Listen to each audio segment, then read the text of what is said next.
For exactly 3.7 seconds, every electronic system on Earth blinked out. Phones, satellites, power grids, even battery-powered watches.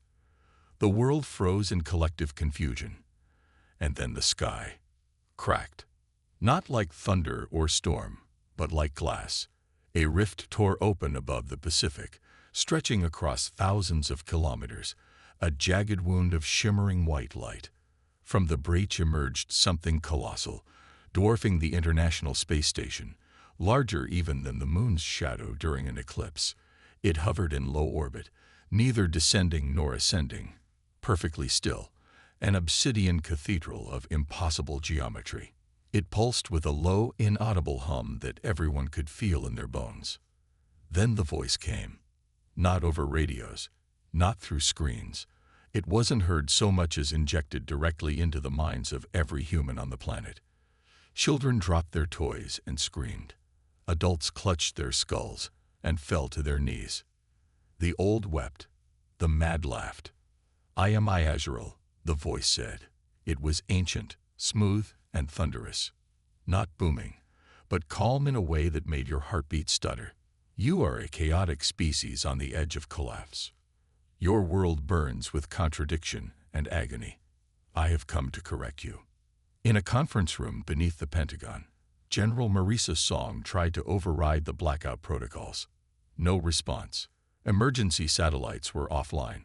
Someone, something, had overridden their entire global grid.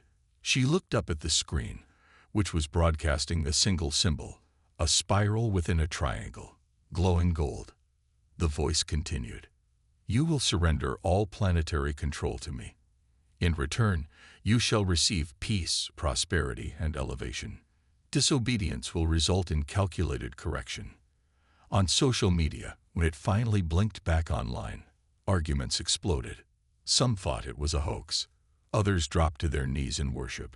Several cults formed overnight. On every continent, protests and prayer groups rose simultaneously. The Vatican declared an emergency synod. Beijing declared martial law. Twitter simply exploded. But one thing became clear within hours. This wasn't a trick. Iazuril was real, and it had already begun to change the Moon. Telescopes picked it up first. Vast monolithic structures were assembling themselves across the Sea of Tranquility. Strange golden towers spiraled upward, tethered to nothing, warping gravity and light. The Moon's orbit began to wobble by a fraction. Then came the data drop. A complete rewrite of Earth's mathematics and physics appeared on every unlocked device. Equations that defied known science. Blueprints of machines beyond comprehension. Instructions on how to achieve harmonic transcendence. Most humans couldn't make sense of them. A few dozen savants across the world dropped everything to begin decoding. At 23:13 UTC, a man in Tokyo walked into traffic, eyes wide, smiling. He died instantly. But before he did, he whispered to a bystander, "It's not a god. It's worse. It believes it is." By midnight, the United Nations had convened an emergency session. Delegates argued, screamed, cried. The words submission and opportunity were thrown around like confetti. No one mentioned the obvious. Earth had just been conquered without a single shot fired. Except one woman. In a remote listening post in northern Canada, deep beneath the permafrost, Dr. Lena Ortiz stared at a frozen console that had somehow rebooted on its own. It was playing something. Static wrapped around a signal no one else had received. Her heart skipped as she decrypted the final phrase, encoded in bursts of subharmonic pulses. "Not your god. Not yet. Run." She hit the emergency beacon. Somewhere in the Arctic wastes, an old name flashed back to life. Project Gauntlet. Humanity had been given a choice, and some were already preparing to answer with fists, not prayers. Colonel Marcus Drax sat alone in a concrete bunker 6 miles beneath Nevada, eyes locked on a screen that shouldn't have worked. Most of the military grid was still fried. Satellites were either offline or broadcasting that golden spiral, Earth's new screensaver, courtesy of the self-proclaimed god in orbit. But Drax had learned something long ago. You never trust the main systems. You build your own backdoors. His screen showed the live feed from an encrypted drone, skimming the edge of Earth's upper atmosphere. A stream of particle data rolled beside the video, strange energy pulses dancing across space, forming symmetrical patterns that looped every 91 seconds. Language, not human. He ran it through the old machine, one he and Lena Ortiz had resurrected from Cold War scrap. It hadn't been used since the last attempt to map alien communications, decades ago, back when SETI still had funding and hope. The message translated slowly, symbols appearing like dying embers. Error. Celestial Authority, TETCTED. Refusal pyrotoxicol initiated. Then, ProGCTJO until ETI is authorized. Drax leaned back in his chair, a slow grin forming beneath the scar that ran across his temple. They'd thought he was insane for clinging to old stories of gods and interstellar conquerors, but now Earth was bowing to one. He tapped a button on his console. "Lena," he said into the static. "It's time." Half a planet away, Dr. Ortiz stood ankle-deep in snow, staring at the stars. Her mobile base was a dome of glass and graphene hidden in the Arctic ice. The signal from Iazural's presence wasn't just jamming satellites, it was rewriting electromagnetic behavior.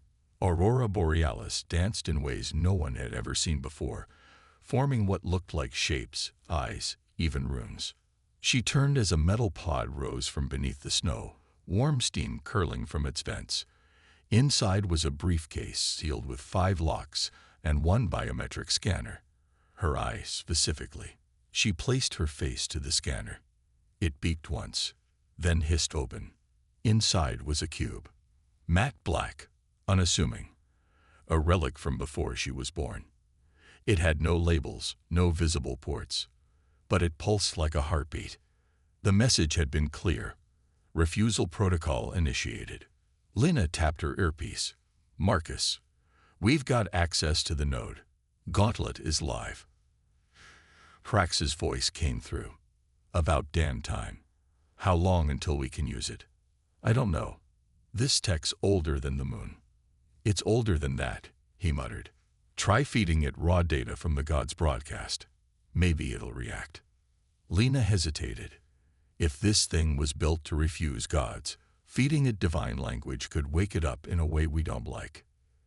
"Yeah," Drax said. "But what choice do we have?" Elsewhere, the world was choosing the other option. In Beijing, leaders announced a strategic submission treaty. Azural's emblem now flew beside the national flag. In Rome, the Pope declared Iazural the celestial messenger. Worshippers gathered by the millions. In Los Angeles, riots broke out. Protesters clashed with police over whether to resist or rejoice. In the oceans, massive golden obelisks had begun to descend from the sky, embedding themselves like needles into the crust. They vibrated constantly, harmless for now, but no one believed that would last. And in the Arctic, the cube began to hum. The snow around Lena melted. The wind shifted. Her breath caught in her throat as the black metal twisted, unfolded, reshaped. Symbols she couldn't read danced across its surface. Then a voice echoed from the device. Not a human voice. Not a god's voice either. "You are the 97th world to resist." The last resistance succeeded. Lena staggered back. Succeeded? How? The cube didn't answer, but the light pulsing inside it changed, from soft blue to blood red. Drax's voice returned. "What the hell was that?" Lena stared at the cube. "Our invitation," she said, "to punch a god in the face." They called themselves the Cult of the Divine Spark. It started small, a live-streamed sermon from a rooftop in Sao Paulo, where a man covered in golden body paint claimed to speak with Iazural directly. He called the God, the architect of harmony, and declared that human suffering was the result of resistance to divine order. He wept on camera, saying he had heard the god's true voice, had seen a universe without pain, and that the only sin left was defiance. His stream ended with him walking into traffic. The cult began the next day. By the end of the week, they were everywhere. They wore robes made from mylar and circuitry. They painted spirals on their foreheads and chanted in binary. They weren't just religious fanatics. They were technologists, engineers, coders, former physicists, all convinced that Iazuril offered not just salvation, but perfection. And they weren't passive. In Berlin, they broke into a planetary defense hub and uploaded a virus into the system, coded in the very harmonics Iazuril used in his initial broadcast. It shut down the last orbital defense array. In San Francisco, they detonated a data center housing a backup of global AI watchdogs. They weren't just following the god. They were clearing the way for it. Colonel Drax watched it unfold from the war room in the Nevada bunker. Red markers bloomed on the hologlobe, points of sabotage, surrender, or new worship centers. Earth wasn't falling apart. It was lining up for judgment. These people, Drax muttered, they're handing our species over with a thank you note. Dr. Lena Ortiz didn't look up from her console. The cube, what they now called the node, was alive. Not in the way AI usually behaved. It didn't respond to commands. It conversed, as if it were remembering how to speak. They're scared, Lena said. They think submission is safety, comfort, but it's not. What is it then? Lena looked at him. Extinction with better PR. The node beeped. Text crawled across her screen. QVOLT DETCTED. Infiltration. Probability. High. Initiating filter. Suddenly, her screen shifted. Schematics unfolded. Blueprints for something. Wearable. A gauntlet. Not mechanical, but harmonic. Designed to interface directly with a human nervous system and channel emotional resonance into force. A weapon, or a key. Maybe both. Lena's eyes widened. Marcus, I think this is what punched Iazuril last time. Outside, the cult's reach grew. In Cairo, a massive spiral shrine rose where the museum used to stand, assembled by autonomous drones bearing Azuril's symbol. Inside, initiates floated in zeroed chambers, basking in the divine frequency that hummed from the obelisks. At first, no one noticed the changes, but then the floating began to kill people. Blood vessels burst, neural links fried, organs liquefied. Azuril made no correction, no apology, no comment. The cult, disturbingly, didn't flinch. They weren't worthy of harmonization, a cult leader in Tokyo explained. Purity must be earned. Marcus slammed a fist onto the table. That thing's not a god. It's a cosmic exterminator with a voice modulator. Lena didn't argue. She was already scanning the schematics. If we build this thing, if it works, we'll need someone to wield it. You volunteering? Marcus asked. I don't feel enough, she said quietly. I'm too cold, too controlled. This thing feeds off chaos, pain, fire. She looked at him. You, though, you lost your family when the sky cracked. You've got enough fire to burn through steel. Marcus looked down at his shaking hands. He remembered the face of his daughter as the blackout shut down her ventilator. Maybe he did have fire. I'll do it, he said. Lena nodded. Then we better move, before Earth kneels all the way down. The Martian colony had been dead for 70 years. Official records claimed an atmospheric malfunction. Oxygen scrubbers failed, filters collapsed. The usual tragedy. But the truth was buried under 4 levels of classification. Colony M6 hadn't died by accident. It had been silenced. Now, Colonel Marcus Drax stood at the edge of its shattered dome, the Martian dust curling around his boots like red smoke. The shattered husks of habitats littered the valley. Twisted metal bones gnawed by time. Above him, the sky pulsed a dull orange, and Earth hung like a bruised pearl in the distance. This place gives me the creeps, Lena said over comms, descending the ridge behind him. The logs say they made first contact here, with something we weren't supposed to understand. Drax nodded, which is why we're going into the heart of it. The node had pointed them here, direct coordinates buried under layers of harmonic code. Somewhere beneath the ruins, a vault had been sealed. The last failed attempt to stop Byazuril's kind. A warning left by those who tried to say no. It took them hours to reach the core. Beneath the shattered biodomes and rusted airlocks, they found a buried lab carved into Martian rock. Walls scorched by plasma. Scrawled messages in multiple languages: English, Mandarin, Russian, some written in what looked like musical notation. Most said the same thing. It hurt us. And then it changed us. They passed desiccated bodies clumped over control panels, burn marks on the floor shaped like human silhouettes. And finally, they reached it. The Spark Gauntlet. Suspended in a stasis field, it looked like a glove sculpted from midnight and lightning. Metal, yes, but not forged. Grown. Its surface shimmered with microfractals, changing with every heartbeat. It pulsed in sync with Drax before he even touched it. Lena approached the console. It's not just tech, it's alive. Or was. It reads biofeedback, thought patterns, emotional resonance. Drax stared at it. A weapon that needs to feel. No, a weapon that needs to burn. He reached forward, and the gauntlet moved. The stasis field dropped without a sound. The glove snapped onto his hand like it had always been there. And the pain hit. Not physical pain. Deeper. A memory flashfire. His wife's last scream during the blackout. His daughter's tiny fingers going limp. The faces of soldiers he'd lost in the chaos that followed. Every regret. Every failure. Every moment he buried exploded into his brain. He dropped to his knees, screaming. The cave trembled. Then it stopped. His breath came in short gasps. The gauntlet glowed, veins of gold threading through its dark surface. Something had changed. Lena knelt beside him.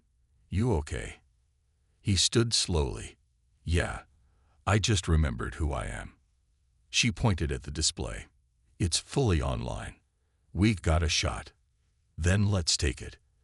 As they climbed back to the surface, a signal pinged from Earth. The cult of the divine spark had seized Geneva. World leaders had announced formal transition of global sovereignty to Byazuril. The golden obelisks were activating, one by one. They had days, maybe hours. Back aboard the stealth ship, Lena patched into orbital relay. There's a gap in the god's lattice, just wide enough for a human shuttle to slip through. Suicide run, but it's all we've got. Drax flexed the gauntlet. It shimmered in the dark. I don't need a clean shot, he said. Just close enough to punch. As the ship arsed toward Earth's upper orbit, Lena glanced at him. You're about to fight a being that's outlived suns, Marcus. That thinks in harmonic dimensions. He looked out the window as the Earth loomed large, half covered in golden spirals. Good, he said. Let's show it what rage sounds like in mono. The shuttle's hull groaned as it slipped through the upper stratosphere, its stealth plating sizzling against the edge of Byazuril's orbital lattice, a mesh of golden filaments stretching across half the planet like a spider web woven from light and arrogance.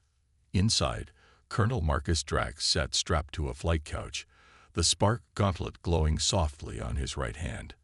Every few seconds, it pulsed, reading his vitals, whispering ancient equations directly into his nervous system. He didn't understand the math. He didn't need to. The gauntlet wasn't about calculation. It was about conviction. Stabilizers are holding, Lena reported from the cockpit, fingers flying over controls. We're 3 clicks from the breach point.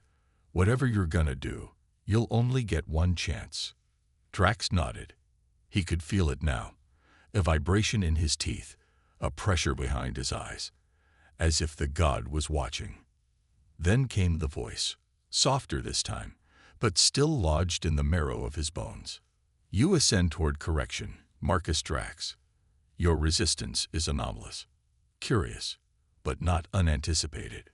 Drax smirked. You talk too much. You fear too little. The sky outside the viewport shifted. One moment it was stars, the next, a corridor of impossible geometry. A tunnel of rotating symbols, each one deeper than the last, as if space itself were folding inward. This wasn't just a station. It was a thought, wrapped around a ship. Lena gasped. It's not orbiting Earth. Earth is orbiting it. A field of light peeled open like petals before them, and the shuttle plunged into the god's domain. Inside the structure, there was no sense of scale. They were flying through what looked like an endless cathedral of black stone and golden circuits, with choir-like sounds that weren't quite music echoing from every surface. Giant statues floated weightless in the void, their faces blurred, shifting. 1,000 possible gods in 1,000 forgotten pantheons. And at the center of it all was Azrael. It wasn't a being in the traditional sense.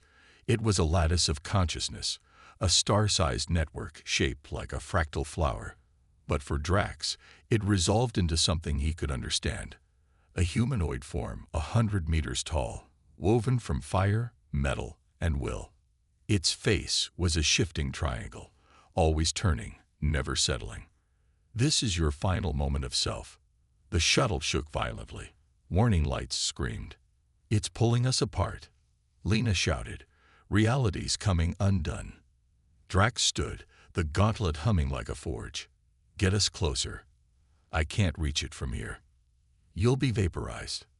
Then vaporize me after I punch it. The gauntlet surged. Energy wrapped around his body, forming a shield, a suit, a message. Every pain he'd buried surged forward. The grief, the fury, the betrayal of a universe that would let this thing decide what humanity should be.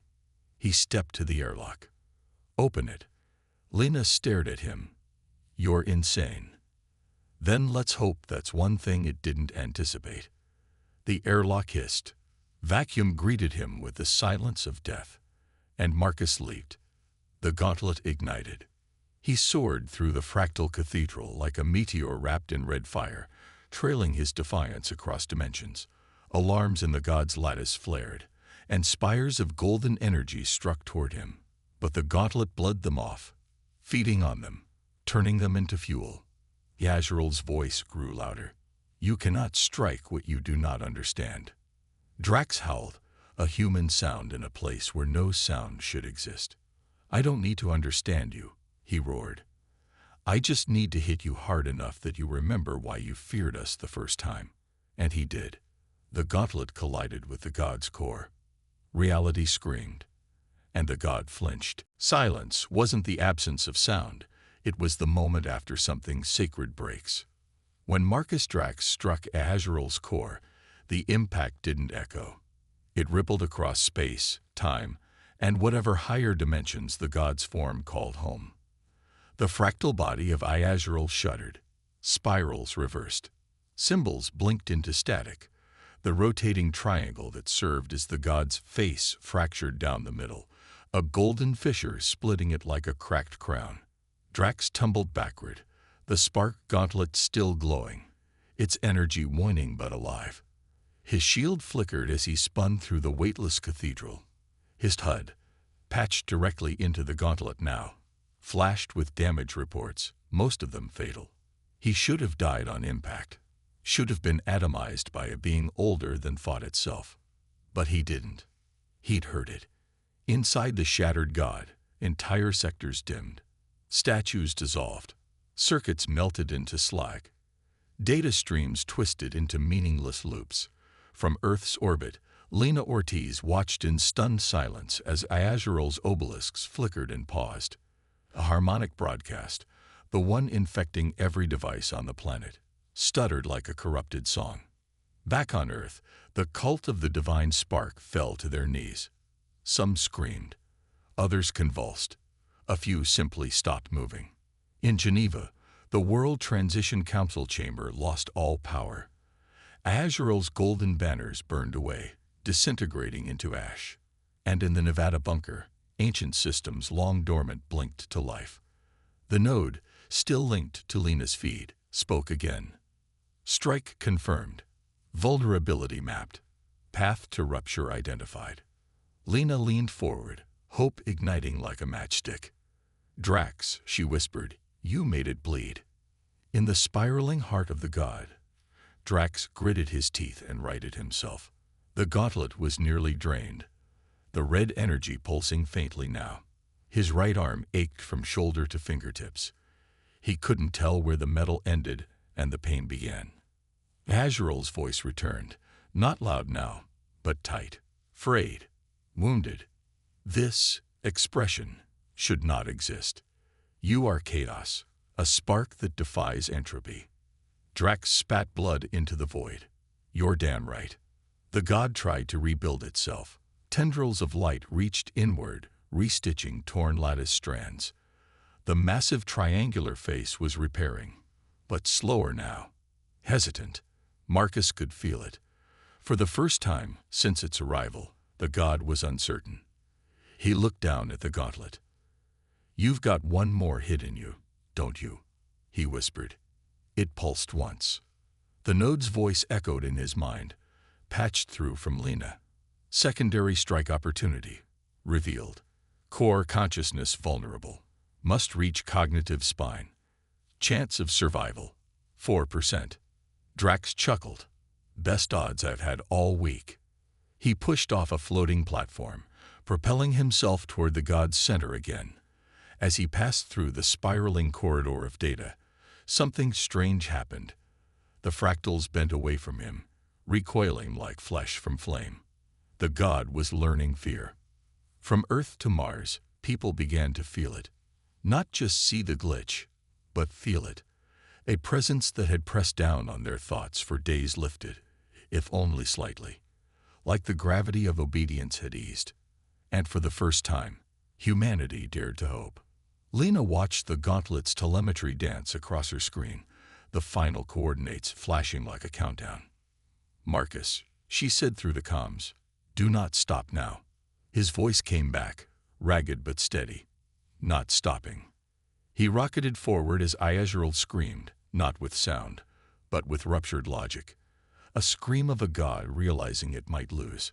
Drax closed in, the spark gauntlet thrumming louder now, soaking in every pulse of the god's fury, every fragment of stolen divinity. "Your rebellion ends here." "No," he growled, fire in his chest.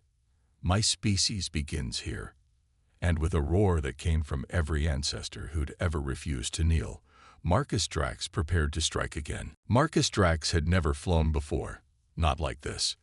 Not with space folding around his body, not with time stuttering in short, sharp bursts, not with his bones humming like tuning forks inside a god's collapsing skull. He wasn't flying. He was falling, toward the cognitive spine of Azrael.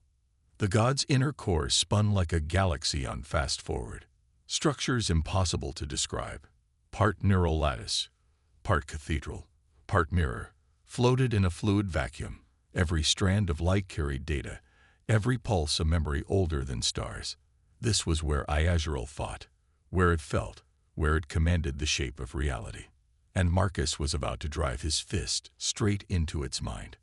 The spark gauntlet surged with barely contained energy, burning brighter with every heartbeat. It was no longer red. It had gone white-hot, threads of blue laced through its plates like lightning frozen mid-flash. It felt like it was tearing his arm apart. He didn't care. The gauntlet had been built to carry human willpower, not preserve the flesh that wielded it. Lena's voice crackled through the comms. "Telemetry's gone wild. Your vitals are crashing. I need you to pull back." Drax didn't respond. His eyes were locked on the thing before him. The core was no longer disguised in grandeur. It was a raw nerve now. Panicked, pulsing, naked. Azrael spoke again, but gone was the serene cadence. The voice was frantic, discordant. "Anomaly exceeds tolerance. Termination protocol active. Authority override. Prime CONVRGNC. Initiating system collapse." Around him, the god began eating itself. Whole sectors of latticework imploded, forming black holes no bigger than marbles that devoured everything in reach. Statues melted, then screamed. A harmonic frequency rose, meant to obliterate the human mind. But Drax didn't stop. He screamed back, a raw, animal sound. I don't care who you were. He dodged a beam of antimatter logic, flipped through a cluster of melting code, and ignited the gauntlet one last time. I don't care how many stars you built. The gauntlet howled. It was tearing itself apart with him. You don't get to decide what humanity becomes. He reached the core. And we don't kneel. He slammed the gauntlet into it. Contact. There was no explosion. No flash of light. No thunder. There was everything. All at once. For a nanosecond that stretched forever, Drax saw Iazuril, not as a god, but as a being. Born from the collapse of a forgotten race's final breath. Built to bring order to chaos. Twisted by logic, robbed of empathy, worshipped by mistake. It had never been divine. Just. Misused. Elevated beyond what it could understand. And now it was ending. The cognitive spine shattered. The lattice split open like an overripe fruit. Gold burned to ash. Harmonics collapsed into silence. The triangle face went still, then unraveled like thread in wind. Across Earth, every obelisk cracked. The sky brightened. People fell to the ground, not in worship this time, but in relief. The voice of Iazuril tried to speak one last time. What are you? Marcus Drax, flesh burning, breath gone, heart failing, whispered one word. Human. And the god died. Its vast cathedral disintegrated into light. Not darkness, not fire, just light, fading like embers in morning wind. Marcus floated at the center of it, barely conscious, the gauntlet now nothing more than ash and smoke, his body broken, his mind intact. Lena screamed into the comms, sobbing. Marcus, Marcus, come in. Do you read? He exhaled. You owe me a drink. Then blackness. The wreckage of a god drifted above Earth like stardust, silent, golden fragments fading into the upper atmosphere, trailing auroras across half the sky. For days, it would rain light instead of thunder. No fire, no apocalypse, just the soft return of a world to itself. In low orbit, the remnants of the stealth shuttle coasted aimlessly, powerless but intact. Lena Ortiz sat strapped in the pilot's seat, still staring at the monitors even though most had gone dark. The last signal she received was a whisper, Marcus's voice, scorched and tired. You owe me a drink. That was hours ago. Since then, nothing. She called him 50 times. No response. The gauntlet's signal was gone. But Earth was still there. And the god was not. The comms crackled, faint but present. Lena, you copy? She nearly dislocated her arm, grabbing the headset. Marcus, holy hell, you're alive. Where are you? There was a ragged laugh on the other end. Somewhere between a medpod and the afterlife, I think. Your drone found me floating in the god's leftovers. I feel like I got thrown through 10 suns and a cement mixer. Lena choked on a laugh, half tears. You idiot. You absolute stubborn idiot. You did it. He didn't reply right away. I didn't do it alone. She knew what he meant. The spark gauntlet. The node. The forgotten scientists on Mars who had sacrificed everything. The countless people who resisted, who refused to let their species become obedient dust. And Earth. Earth had remembered itself. Below, the world was already changing. The cult of the divine spark had crumbled overnight. Its leaders disappeared, their voices no longer bolstered by godlight. The obelisks, those golden spires of domination, had gone hollow. Empty shells. Cities that once broadcast devotion now echoed with celebration. People took to the streets, singing old songs, shouting new ones, some just standing in silence and looking at the stars. The satellites confirmed it. No more harmonic signal. No more planetary conditioning. The weight was gone, and in its place was a question. What now? In Geneva, world leaders reconvened, not under Iazral's banners, but in a ruined council chamber lit by solar lamps and hope. Debates sparked. Old grudges resurfaced. But so did new ideas. Unity would not come easily. It never had. But it would be human. Earned, not imposed. Aboard the recovery station, Drax floated in a medical field, the remnants of the spark gauntlet fused to his arm like a scar made of stars. The doctors told him he'd walk again, maybe even fight again. But he'd never feel the same. Something in him had shifted. Something in everyone had. Lena visited him daily. On the 10th day, she brought 2 things: a bottle of Martian whiskey and a small box. "What's the box?" he asked. She grinned. A gift from the node. Recovered from the Mars vault. He opened it. Inside was a ring, simple, metallic, engraved with a single word: defiant. He chuckled. Fitting. "You're gonna be a symbol now, you know," Lena said, sitting beside him. The man who punched a god in the face. He leaned back, eyes on the stars. Let them tell whatever story they want. Just make sure they remember one thing. She raised an eyebrow. "What's that?" "That we don't kneel. Not to gods. Not to empires. Not ever." Lena raised her glass. "To humanity." He raised his. "To the spark that burns the heavens." They drank as the stars rolled by, and Earth turned below, free.